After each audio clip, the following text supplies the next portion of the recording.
The crystalline hall stretched high above the gathered representatives, its walls reflecting light in patterns that hurt human eyes. Captain Tay stood at the back of the chamber, his dark uniform a sharp contrast to the colorful beings that filled the space. He kept his face neutral, but his hands were clenched behind his back. At the center of the hall, Ambassador Sol faced the Galactic Council. She was young for such an important role, barely 30 years old, with hope still bright in her eyes. Tay wished someone had warned her that hope meant nothing here. The Valorian High Magistrate Krell rose from his seat.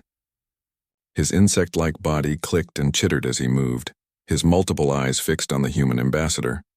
When he spoke, his voice came through a translator device that made every word sound cold and final. The Council has reached its decision regarding the human expansion, Krell announced. The hall fell silent. Humanity will cease all colonization beyond your home system immediately. You will abandon the 6 colony worlds you have established. You will provide 60% of your planet's resources to the Council each cycle. You will accept Council oversight of your military forces. Sol took a step forward. High Magistrate, these terms are unreasonable. Our colonies are homes to millions of people. Our resources are needed for our own population. We came here seeking friendship and trade, not subjugation. A rumbling sound filled the chamber. It took Tay a moment to realize the aliens were laughing. Krell's mandibles clicked together in what might have been a smile. Ambassador, 47 species have received similar terms. All 47 accepted. Your people are new to the galaxy. You do not understand your place yet. We are teaching you. And if we refuse? Sol asked. Her voice shook slightly, but she stood straight. Then we will teach you in a different way, Krell replied. You have 30 rotations to comply. After that, the Council will enforce compliance through military action. Tay watched as Sol tried again and again to negotiate. She presented arguments about fairness and mutual benefit. She offered compromises and alternatives. Each time, the Council dismissed her words. Some of the alien representatives looked bored. Others looked amused. None looked concerned. Finally, Krell raised one of his many limbs. This discussion is over. 30 rotations, Ambassador. Choose wisely. The chamber emptied quickly after that. Tay made his way to Sol, who stood alone in the center of the vast hall. Tears ran down her face, but her jaw was set with anger. They didn't even listen, she said as Tay approached. It was already decided. This was just theater. Yes, Tay agreed. He activated his communication device. We need to contact Admiral Nam immediately. Back on Earth, Admiral Yoon Nam sat in his office at the Space Defense Command headquarters. The walls were covered with maps of known space and ship deployment charts. Nam was in his 50s, with gray hair and scars from the resource wars that had united Earth's nations 20 years earlier. He listened to Tay's report without interrupting. When the captain finished, Nam sat back in his chair. They think we'll surrender, won't we? Asked the young officer standing nearby. Sir, they have hundreds of warships. We have maybe 40 combat-capable vessels. Our technology is generations behind theirs. Nam looked at the officer with an expression that was hard to read. Lieutenant, do you know how many times in human history a smaller force has defeated a larger one? Sir, hundreds of times. Thousands, maybe. Do you know why? Nam stood and walked to the window overlooking the training grounds below.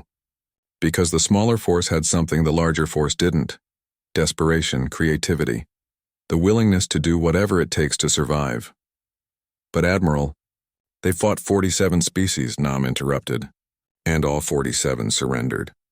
That tells me something important. It tells me they've never had to actually fight. Not really. They show up with overwhelming force and people give up. They're bullies who've never been punched back. Nam turned back to his desk and pressed a button. Get me the World Council. Emergency session. And activate Project Resurrection. The lieutenant's eyes widened. Sir, that project was theoretical. We've never tested. We're about to find out if it works, Nam said. Dismissed. Over the next 25 days, Earth transformed. Shipyards that had been building colony transports switched to military production. Mining operations in the asteroid belt began sending materials at triple their normal rate. Scientists and engineers who had been working on peaceful projects found themselves redesigning weapon systems. In a laboratory beneath the mountains of Korea, engineer Hana Woo stared at her computer screens. She was young, barely out of university, but her designs had already revolutionized fusion power systems. Now she was turning that same genius toward destruction. If we overload the mining laser arrays and pulse them in sequence, she explained to the military observers, we can create a beam that will cut through their shields. The heat signature will be enormous, but it'll only fire for 3 seconds before burning out. So 1 shot? Asked the general watching the demonstration. 1 shot per array, Hana corrected. But we can build thousands of arrays, mount them on civilian ships, space stations, even satellites. Everything becomes a weapon, the general smiled. It wasn't a kind smile. Show me more. On the 30th rotation, Ambassador Sol stood before the council again. The chamber was packed with representatives from dozens of species, all watching to see what humanity would do. Krell leaned forward in his seat. Ambassador, has your leadership made a decision? Sol looked up at the alien magistrate. She thought about all the messages she had received from Earth, messages from families on the colony worlds, messages from soldiers preparing for war, messages from her own parents who told her they were proud of her no matter what happened. Yes, Sewell said clearly. Humanity rejects your demands. We will not abandon our colonies. We will not surrender our resources. We will not submit to your authority. The chamber erupted in shocked sounds. Several aliens jumped to their feet. Others made noises that the translators couldn't interpret. Krell's entire body seemed to vibrate with rage. You refuse? He hissed. No one refuses the council. We just did, Sol replied. She was terrified, but her voice stayed steady. If you want our worlds, you'll have to take them. And I promise you, Magistrate, humanity doesn't go down easily. Krell's mandibles clicked rapidly. Then you have chosen extinction. The council declares war on humanity. The 4th Expeditionary Fleet will be dispatched immediately. Your species has made a grave mistake. Sewell smiled, and there was something dangerous in that smile. No, Magistrate. You made the mistake. You declared war on humans. You're about to learn why that was the worst decision you've ever made. She turned and walked out of the chamber, her head held high. Behind her, the council descended into chaos as they debated and argued. But Sol wasn't listening anymore. She had delivered Earth's message. Now the real message would be delivered by Admiral Nam's fleets. In his office on Earth, Nam watched the transmission of Sol's speech. When it ended, he turned to General Mei Rin, his most trusted commander. Activate all defensive positions, he ordered. Recall every ship to the solar system. Send the signal to the colonies to begin evacuation procedures. He paused, then added, And Mei, send a message to every human in space. Tell them the same thing I told my soldiers in the resource wars.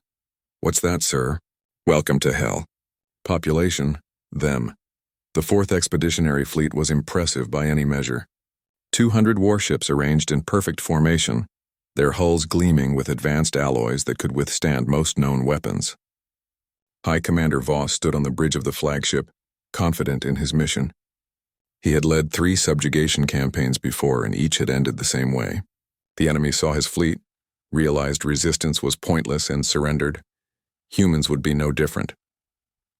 Sir, we're approaching the human home system, reported his navigation officer. Estimated arrival in 6 cycles. Voss nodded. Prepare the standard compliance broadcast. Remind them that resistance will result in the destruction of their orbital infrastructure. What Voss didn't know was that his fleet had been tracked since it left Council space. Captain Tay's ship, the Defiance, had stayed behind in enemy territory. Using stolen identification codes and hidden positions near trade routes, Tay and his crew watched every movement the Council made. Send the data to Earth, Tay ordered his communications officer. Make sure Nam knows their formation, their ship types, everything. Dr. Hai looked up from her station. She was Tay's chief scientist, a woman who had spent years studying alien biology. Captain, I've been analyzing the Council species. There's something strange about their military records. What is it? They haven't fought each other in over 300 years. Every conflict in their records is against species that were already weaker than them. They have no experience with actual war, just conquests. Tay felt a cold smile form on his face. They're about to get an education. On Earth, Admiral Nam stood in the command center deep beneath the Asian continent. Holographic displays surrounded him, showing every ship, station, and defensive position in the solar system. General Mei stood at his side, her sharp eyes taking in every detail. Status report, Nam ordered. Mei gestured to the displays. All military vessels are in position. The Martian defense grid is online. The asteroid belt stations are armed and ready. We've retrofitted 240 civilian ships with Hana's weapon systems. Every satellite with enough power has been converted to a weapons platform. What about the colonies? Nam asked. 3 have been fully evacuated. The other 3 are down to essential personnel only. If we lose this fight, at least most of our people will survive. Nam shook his head. We're not going to lose, May. We're going to show them what humans do when you threaten their homes. Major Dae Sung sat in the briefing room with his Special Forces team. They were the best soldiers Earth had ever produced, enhanced with cybernetics that made them faster and stronger than normal humans. Dae himself had lost an arm in the resource wars and replaced it with a mechanical one that could crush steel. Here's the mission, Dae told his team. The Council has a supply depot in the outer belt. It's lightly defended because they think we don't know about it. We're going to hit it hard, take everything useful, and leave them a message. What message? Asked one of the soldiers. Dae smiled. That nowhere is safe. The raid happened 3 days later. Dae's team used small, fast ships that barely showed up on sensors. They cut through the depot's defenses in minutes, killed the guards, and loaded as much supplies and intelligence as they could carry. Before they left, Dae planted a bomb with a timer and a note. The note said, "This is just the beginning." When the Council received news of the raid, they were shocked. High Magistrate Krell called an emergency meeting. How did they find that depot? How did they attack it? They're supposed to be primitive. Observer Vex, a being made of pure energy, floated near the Council table. Perhaps we underestimated them. Perhaps we should reconsider. Reconsider? Krell's voice rose to a screech. We are the Galactic Council. We do not reconsider. The Fourth Fleet will crush them and remind the galaxy why no one defies us. But Vex was worried. Something about the humans felt different. The way they fought, the way they thought. It reminded Vex of stories from the ancient times, before the Council brought peace through dominance. Stories of species that fought not for conquest but for survival. Those species, the old tale said, were the most dangerous of all. The Fourth Fleet arrived at the edge of Earth's solar system 6 days after the depot raid. High Commander Voss prepared his compliance broadcast, expecting to see a few primitive vessels and a lot of fear. Instead, his sensors showed him something impossible. Sir, his tactical officer said, voice shaking. We're detecting over 300 ships. Some are military grade, but most are, I think they're civilian vessels, sir. Cargo haulers, mining ships, even passenger liners. They've all been armed. Voss stared at the display. They armed civilian ships? Why would they? Then he understood. They're going to fight us with everything they have. Orders, sir? Voss straightened his uniform. Maintain formation. These are just civilian vessels with makeshift weapons. Our shields will handle anything they can throw at us. All ships advance to Earth orbit. Destroy any vessel that resists. The Fourth Fleet moved forward. As they did, Engineer Hana Wu sat in Earth's command center, watching the enemy approach. Her hands moved across her controls, linking together thousands of weapon systems she had designed. Almost there, she whispered. Come on, just a little closer. On Mars, Commander Huan Rin sat in the cockpit of his fighter, the Ghost. Around him, 300 other pilots waited for the signal. They had trained for this moment, running simulation after simulation, but simulations couldn't capture the fear and excitement of real combat. All pilots, this is Admiral Nam, came the voice over the comm. The enemy thinks we'll surrender. They think we're weak because we're new to space. They think wrong. Show them what human pilots can do. Juan smiled. Go squadron, power up. Let's hunt. The battle began when the Council fleet reached the asteroid belt. Suddenly, what Voss had thought were dead chunks of rock came alive. Hidden stations fired Hana's overcharged mining lasers. The beams cut through Council shields like they weren't there, slicing ships in half. Evasive maneuvers, Voss screamed. Return fire. But the human forces weren't fighting the way the Council expected. They didn't form neat lines or follow standard tactics. Instead, they swarmed.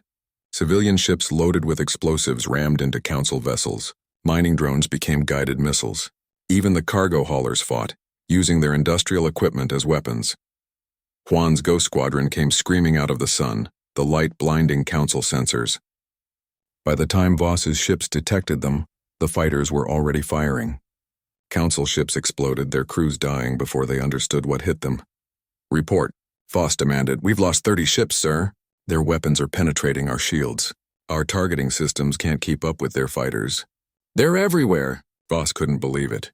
His perfect fleet was being torn apart by what should have been easy prey. "All ships, fall back!" Reform at the outer marker. But Captain Yun Bong wasn't going to let them escape easily. His Marines had been waiting on hidden stations throughout the belt. As Council ships tried to retreat, they found themselves being boarded. Human soldiers in heavy armor cut through airlocks and swept through corridors, fighting with a brutality that shocked the Council troops. One Council soldier, wounded and terrified, sent a message before his ship's systems failed. "They don't fight like soldiers. They fight like demons. They don't take prisoners. They don't stop." "What have we done?" The Fourth Fleet managed to escape the asteroid belt, but they had lost over 100 ships. High Commander Voss sat in his command chair, staring at the casualty reports. Around him, his bridge crew worked in stunned silence. "Get me Magistrate Krell," Voss said quietly. When the connection opened, he looked at the Council leader and said the words he never thought he would say. "Sir, we need reinforcements. The humans are winning." The news of the Fourth Fleet's defeat spread through Council space like fire. Species that had bowed to the Council for centuries whispered among themselves. Some felt hope, others felt fear.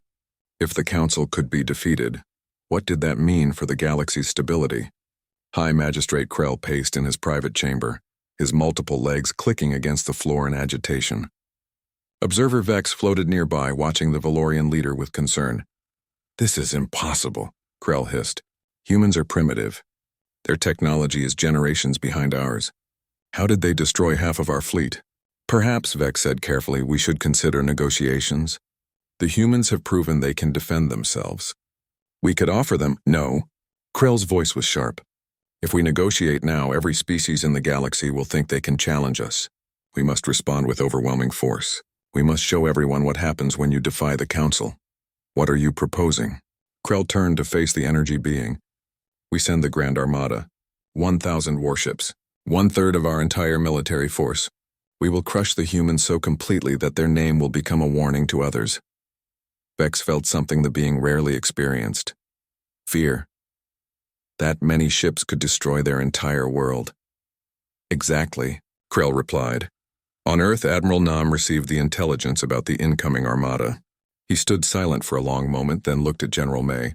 1,000 ships? They're not playing anymore. Can we win? May asked. Not if we just defend. Nam pulled up a star map. We need to do something they won't expect. We need to attack. Attack where? Their homeworlds are light years away and heavily defended. Nam smiled, which is exactly why they won't see it coming.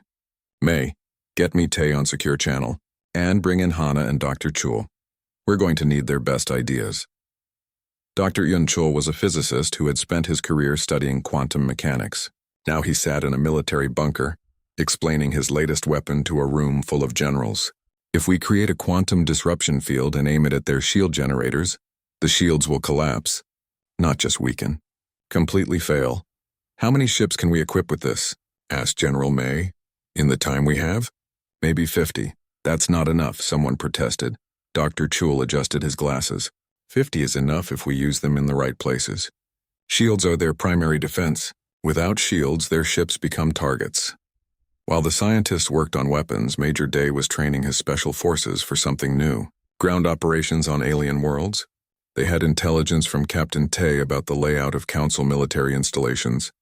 Now they needed to be ready to hit those targets. Remember, Day told his soldiers, we're not trying to conquer these worlds. We're trying to hurt them. Hit the factories. Hit the shipyards. Hit anything that helps their war effort. Then get out. One of his soldiers raised a hand. Sir, what if we encounter civilians?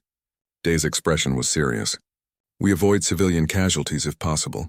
We're at war with their government and military, not their people. But if they get in our way, our priority is completing the mission and getting home alive. Understood? Yes, sir. Captain Tay sat in the Defiance, hidden in an asteroid field deep in Council space. His crew had spent weeks gathering intelligence, mapping defenses, and planning attack routes. Now they were about to lead the most daring operation in human history. Captain, Dr. High said from her station, I've finished analyzing the alien biology. Their ships have life support optimized for their species. If we breach their hulls, most of them will die within minutes in the vacuum. They're not as resilient as humans. Good to know, Tay replied. He opened a channel to Earth. Admiral Nam, this is Tay. We're in position. Awaiting your orders. Nam's voice came back steady and calm. Operation Hydra is a go. Strike teams, move to your targets. Show them that humans can fight anywhere, anytime. The operation began with perfect coordination. Captain Dalji commanded the Retribution, Earth's newest and most powerful warship. She led a strike force toward the Kormath industrial world of Thun, where the Council built most of their military equipment. At the same time, Captain Tay's Defiance led a smaller force toward Valorian Prime, the Council's capital, and Dr. Chul personally accompanied a science ship toward the Thin Energy Nexus, the power source for much of Council space. The Kormaths were the first to detect the human attack. War Chief Thun, the leader of their military, watched in disbelief as human ships appeared on his sensors. This is impossible. How did they get past our border defenses? They used Council identification codes, his tactical officer reported. Their flying captured ships mixed with their own. Our systems thought they were friendly until they opened fire. Captain Dal smiled as her ship unleashed its weapons on the orbital foundries. Kinetic swarms launch! Millions of small projectiles shot from the Retribution. Each one was cheap and simple, just a piece of metal moving very fast. But there were so many that the Kormath point defense systems couldn't stop them all. The projectiles tore through shields and armor, ripping apart factories and shipyards. On the ground, Major Day and his team dropped from orbit in stealth pods. They hit the main control center for the planet's defense grid, fighting through surprised Kormath guards. D's mechanical arm punched through security doors like they were paper. Plant the charges, he ordered. 2 minutes until extraction. The charges exploded just as Day's team lifted off. The control center collapsed, and with it went the coordination for the entire planetary defense system. The Kormath military descended into chaos as different units lost communication with each other. War Chief Thun stared at the destruction and made a decision that would change everything. Pull back all ships. Defend our world. Let the Council worry about Earth. At Valorian Prime, Captain Tay faced heavier resistance. The capital was better defended than the Kormath world. But Tay had a different strategy. He didn't try to fight his way through the defenses. Instead, his ships attacked the satellites and stations around the planet, cutting off communications. Magistrate Krell, Tay broadcast on all channels. This is Captain Tay of Earth. You brought this war to us. Now we're bringing it to you. Withdraw your armada or watch your capital burn. Krell's response was filled with rage. You dare attack Valorian Prime? You will all die for this. Maybe, Tay replied. But so will a lot of your people. Is your pride worth that? At the Thin Energy Nexus, Dr. Chul activated his quantum disruptor. The weapon created a cascade effect in the energy being's power network. Lights went out across dozens of Council worlds. Ships lost power. Stations went dark. For the first time in centuries, the Council experienced a major infrastructure failure. Back at Earth, the Grand Armada arrived. But it wasn't the united force Magistrate Krell had promised. War Chief Thun had pulled the Kormath ships back. The Thins were frantically trying to restore their power grid. Several other species were reconsidering their involvement. Commander Huan Rin led his fighter squadron in the defense. His sister, Lieutenant Nam Hai, flew on his wing. Together they used the sun's corona for cover, darting out to strike at Council ships before disappearing back into the blinding light. They can't track us in here, Nam Hai said over the comm. The radiation interferes with their sensors. Good, Huan replied. Let's make them regret coming to our system. The battle raged for days. The human defenders used every trick they knew. They mined space with hidden explosives. They broadcast false signals to confuse enemy targeting. They even used dead ships as bait, waiting for Council vessels to approach before springing to life and attacking. Admiral Nam watched from his command center as the battle reports came in. What's our status? We're holding, General May reported. Casualties are high, but we're giving better than we're getting. The enemy fleet is fragmenting. Different species are pulling back to defend their own worlds. Nam nodded. Good, that's what we wanted. Activate Director Bong's broadcast. Director Han Bong had replaced Ambassador Sol as Earth's voice to the galaxy. Unlike Sul, Bong had no hope or idealism left. He had been an intelligence operative during the resource wars and knew exactly how to deliver a message. His face appeared on every communication channel in Council space. People of the galaxy, he said calmly, your leaders declared war on humanity. They thought we would surrender. They were wrong. Now they're learning what human war looks like. We've struck your capitals. We've destroyed your factories. We've proven that nowhere is safe. This is your one chance for peace. Withdraw, negotiate, or watch as we dismantle everything you've built. The choice is yours. The broadcast ended and the galaxy held its breath, waiting to see what would happen next. High Magistrate Krell watched his empire crumble. 3 species had withdrawn from the Grand Armada without permission. 2 more were demanding negotiations. The unity that had kept the Council strong for centuries was breaking apart, and it was all because of one species that refused to know its place. This is unacceptable, Krell said to the few Council members still loyal to him. The humans must be destroyed. Not defeated. Not conquered. Destroyed completely. Observer Vex had heard enough. The energy being had watched Krell's descent into madness over the past weeks. I cannot support this anymore. What you're proposing is genocide. You dare question me? Krell's voice was venomous. I do. Vex floated toward the exit. And I'm not the only one. The council is finished, Magistrate. You just haven't accepted it yet. Vex left the chamber and made a decision that would shock the galaxy. The energy being sent a message to Captain Tay, offering to defect to the human side with full intelligence about Council military capabilities and secret technologies. Tay read the message and immediately contacted Admiral Nam. Sir, we have an unexpected ally. Observer Vex wants to help us. Can we trust it? Nam asked. I don't know. But the information Vex is offering could end this war faster and save human lives. Nam thought for a moment. Accept, but keep Vex under close watch. If this is a trick, I want to know immediately. With Vex's help, Earth learned about the Council's deepest secrets, military installations that weren't on any maps, emergency supply caches, and most importantly, the location of an ancient weapon called the Void Breaker that could erase entire planets from existence. We have to assume Krell knows about this weapon, General May said, and given his current state of mind, we have to assume he might try to use it. Admiral Nam's face was grim. Then we need to stop him before he gets the chance. Where is this weapon located? Vex's ethereal form flickered.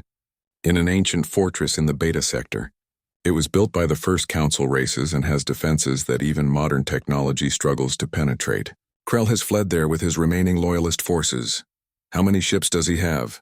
Asked Captain Dahl, who had returned from her successful raid on the Kormath world. Approximately 300, Vex replied. And the fortress itself has weapons powerful enough to destroy entire fleets. Nam made a decision. We split our forces. Half stay to defend Earth against any remaining Council ships. The other half goes with Tay to stop Krell. That leaves Earth vulnerable, May protested. Everything is vulnerable now, Nam said. But if Krell activates that weapon, there won't be an Earth to defend. Captain Tay prepared the Defiance for what might be its final mission. Dr. Hai worked frantically to develop a countermeasure to the Void Breaker, using information from Vex's databases. Engineer Hana designed specialized weapons for attacking the fortress's defenses. As the human strike force prepared to leave, Commander Huan approached Admiral Nam. Sir, permission to join Captain Tay's mission. Denied, Nam said. I need you here defending Earth. With respect, sir, my sister Nam Hai is going with Tay's fleet. If this is the final battle, I want to fight alongside her. Nam looked at the young pilot. He saw determination and courage, but also fear. Good. Fearless soldiers were dangerous to themselves and others. Scared soldiers who fought anyway were heroes. Granted, Nam said, but you come back alive, Commander. That's an order. The journey to the Beta Sector took 3 days at maximum speed. During that time, the remaining Grand Armada ships around Earth began to surrender. War Chief Thune personally contacted Admiral Nam to negotiate terms. The Kormaths withdraw from this war, Thune said. His massive form filled the communication screen. We were wrong to follow Krell. The humans have shown honor and victory, avoiding civilian casualties when possible. We ask only to be allowed to return home in peace, Nam nodded. Granted, but understand this, War Chief. If any Kormath ship ever threatens Earth again, we won't be so merciful. Understood.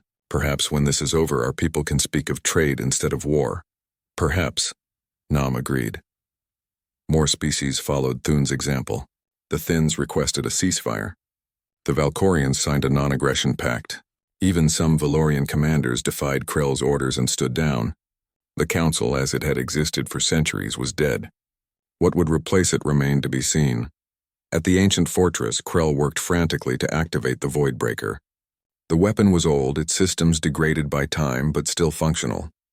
His technicians struggled with controls that hadn't been touched in millennia. "How long until it's ready?" Krell demanded.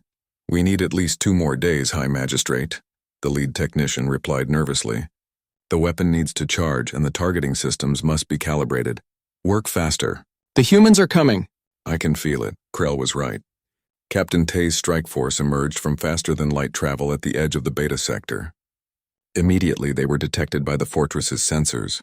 Krell's remaining loyalist ships moved to intercept. "Here we go," Tay said quietly. "All ships attack formation. Hana, are your fortress breaker missiles ready?" "Ready, Captain," Hana responded. She was aboard one of the science vessels, personally overseeing her most destructive creation. "But I can only guarantee 1 shot. These missiles are basically controlled fusion bombs. If they don't work, we won't get a second chance.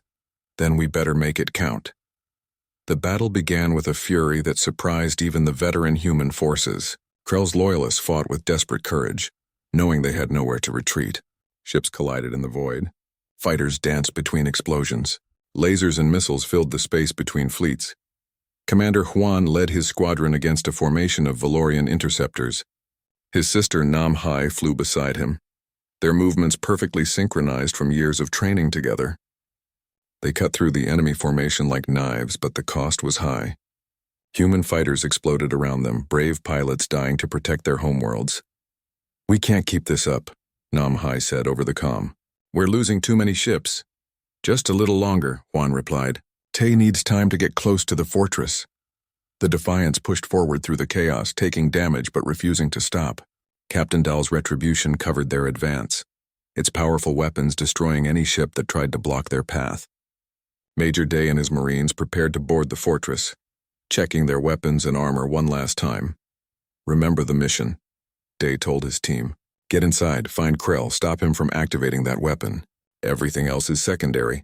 Dr. Hai monitored her sensors from the Defiance. "Captain, I'm detecting massive energy readings from the fortress. I think Krell is trying to activate the weapon early." "How much time do we have?" Tay asked. "Maybe an hour. Maybe less." Tay opened a channel to all ships. "This is it, everyone. We either stop Krell now or Earth dies. I won't order anyone to follow me into that fortress, but I'm going in, and I'd be honored to have you with me." The response was immediate. Every ship in the strike force acknowledged and moved forward. They had come too far, lost too many friends to turn back now. Engineer Hana armed her fortress breaker missiles. Launching in 3, 2, 1. "Missiles away!" The missiles streaked toward the ancient fortress, their fusion cores burning bright. The fortress's defense systems opened fire, destroying most of the missiles. But 3 got through. They hit the fortress shields and detonated with the force of small stars. The shields flickered and died. "Now," Tay shouted, "all ships concentrate fire on the main entrance." Human weapons tore into the fortress walls. The ancient metal held for a moment, then buckled. A hole opened in the fortress's armor, big enough for boarding craft. Major Day and his team launched immediately. Their assault pod raced through the gap, dodging defensive fire. They crashed into a hangar bay and came out fighting. Valorian guards died before they could react. D's mechanical arm crushed weapons and bones with equal ease. "Move, move, move," Day shouted. "Dr. Hai, which way to the weapon control room?" Hai's voice came through his comm. "Follow the energy readings. It's deep in the fortress near the core." Outside, Captain Tay brought the Defiance alongside the fortress, using his ship to shield other boarding parties. More human soldiers poured into the ancient structure. The battle moved from space to corridors, from ship combat to brutal close-quarters fighting. In the weapon control room, Krell watched the humans break through his defenses. His mandibles clicked with rage and something that might have been fear. "Activate the Voidbreaker now." "But sir, it's not fully charged." "The targeting, now!" Krell screamed. The technician entered the activation codes. The ancient weapon began to power up, energy crackling through systems that hadn't been used in thousands of years. Warning lights flashed. Alarms blared, and Major Day kicked down the door. Major Day stood in the doorway of the weapon control room, his armor scorched and dented from the fighting. Behind him, 3 of his soldiers lay dead in the corridor. The rest of his team spread out, weapons aimed at High Magistrate Krell and his technicians.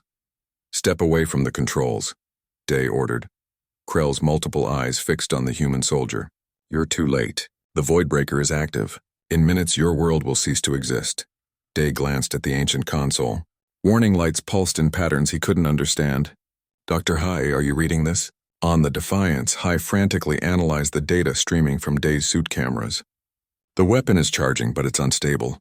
The systems are too old. If it fires like this, it might destroy the fortress instead of Earth." "Might?" Captain Tay asked. "I need more time to be sure." Krell laughed, a harsh chittering sound. "You see, you cannot stop it. You cannot save yourselves. You should have surrendered when you had the chance." Day's mechanical hand clenched into a fist. "We don't surrender. We fight. And we win." He raised his weapon. "Last chance, Magistrate. Shut it down." "Never." Day pulled the trigger. The shot hit Krell in one of his multiple limbs, and the Valorian leader collapsed with a screech of pain. The technicians scattered, abandoning their posts. But the weapon kept charging. "Hi, I need that solution now," Day said urgently. "I'm working on it. The weapon uses quantum entanglement to target specific coordinates in spacetime. If we can disrupt the entanglement before it locks onto Earth's coordinates..." High's fingers flew across her console. "Major, there should be a crystalline array near the main power coupling. If you destroy it, the weapon won't be able to target anything." "Where?" Day demanded. "Behind the main console. You'll need to..." The wall exploded inward. Krell, wounded but not dead, had triggered the fortress's internal defenses. Combat drones poured into the room, their weapons firing indiscriminately. One of Day's soldiers went down. Then another. "Cover me," Day shouted, running toward the console. Bullets and energy blasts filled the air around him. His armor took hits that would have killed an unprotected human. He dove behind the console and saw it. A crystalline structure pulsing with energy, connected to the ancient weapon by cables that glowed with power. Day raised his weapon and fired. The crystal shattered. The weapon's charging cycle stuttered and stopped. But something was wrong. Energy began to leak from the broken connections, and reality itself seemed to ripple. "Captain, the weapon is malfunctioning," High shouted. "The quantum field is collapsing inward. It's going to create a localized reality fracture."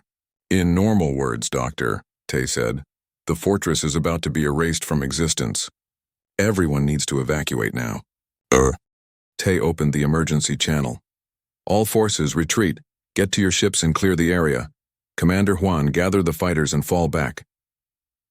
In the corridors of the fortress, human soldiers fought their way back to their boarding craft.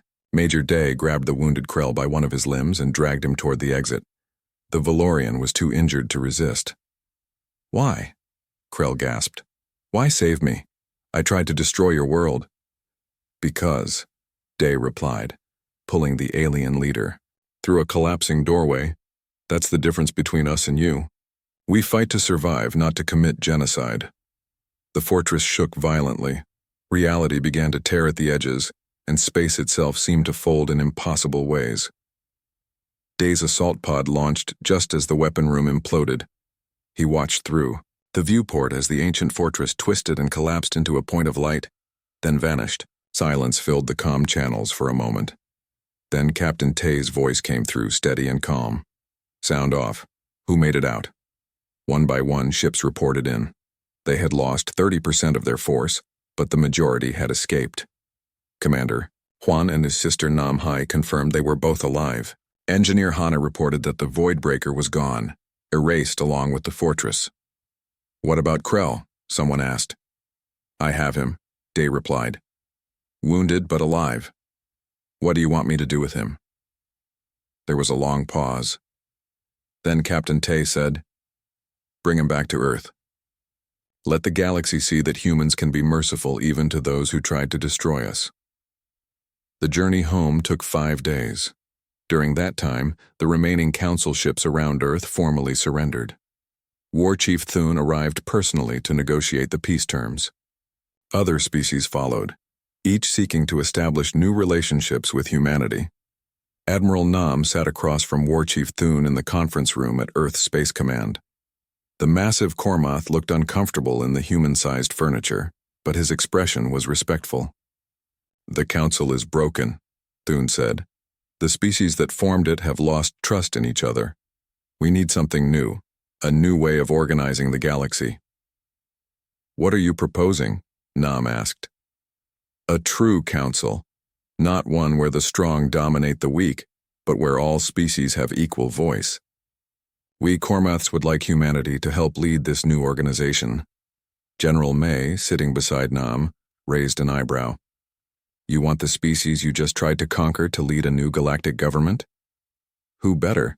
Thune replied. You proved you could defeat us, then you proved you could show mercy. The galaxy needs both strength and wisdom. Humans have demonstrated they possess both. Nam considered this.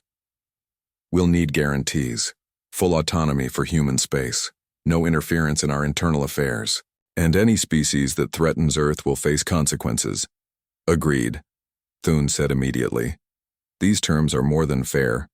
Over the next weeks, the new Galactic Alliance took shape. Representatives from dozens of species arrived on Earth for the founding conference.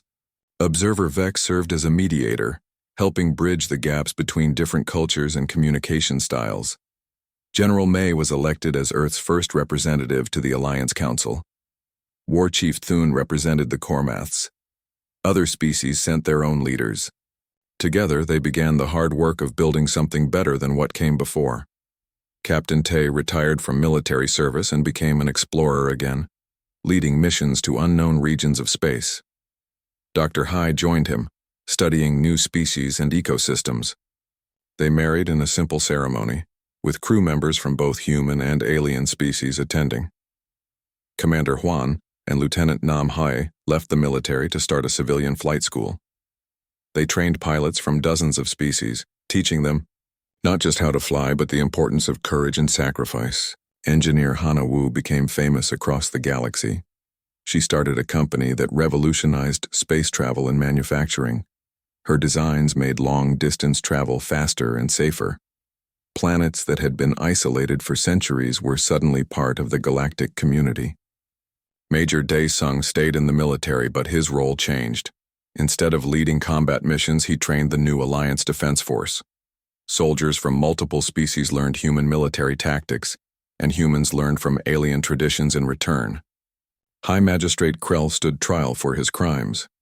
The trial was broadcast across the galaxy, and beings everywhere watched as the former council leader answered for his actions. He was found guilty, but sentenced to life in comfortable confinement rather than execution.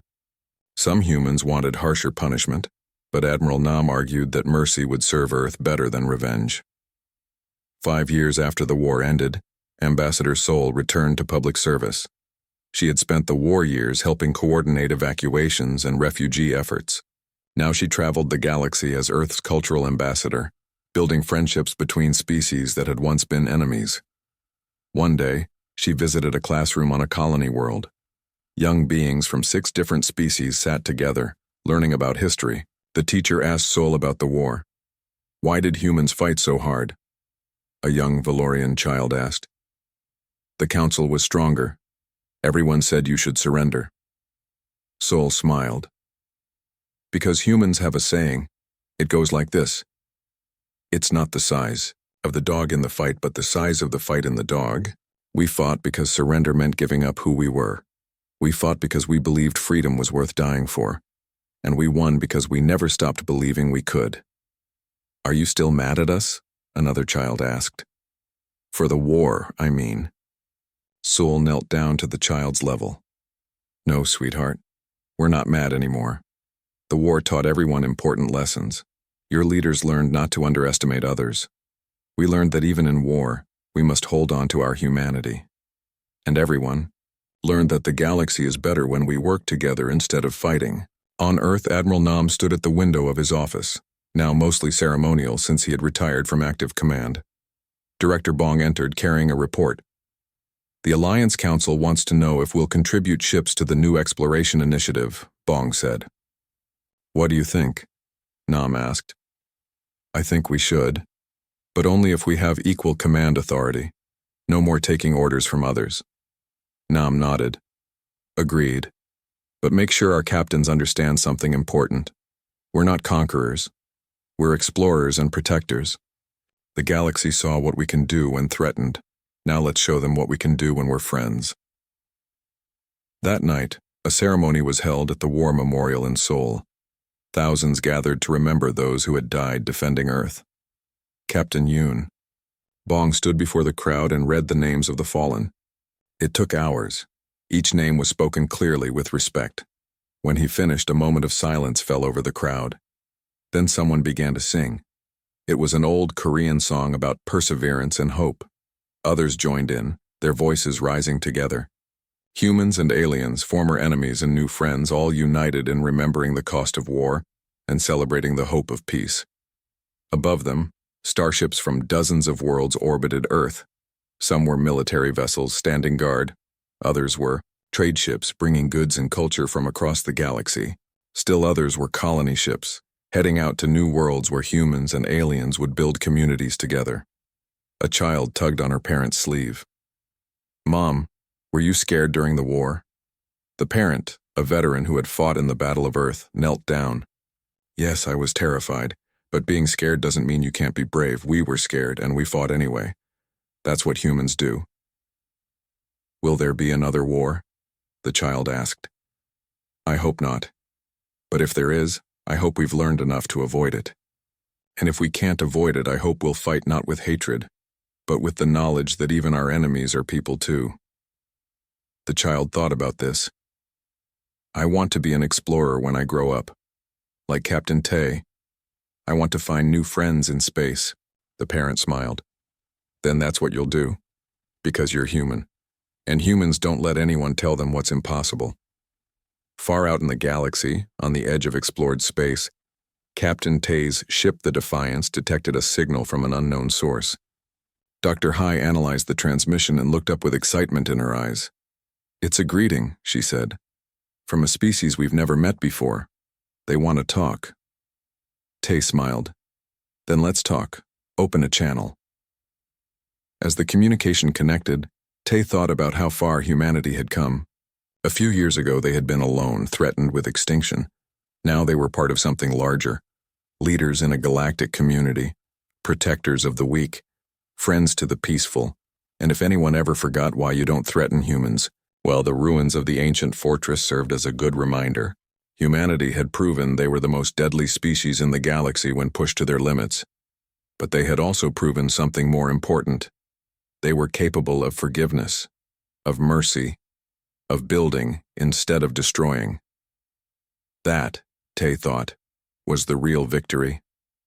Not the battles won, but the peace that followed. Not the enemies defeated, but the friends gained. The Defiance moved forward into unknown space, ready for whatever came next. Behind it, humanity spread across the stars. No longer alone, no longer afraid, just human, and that was enough.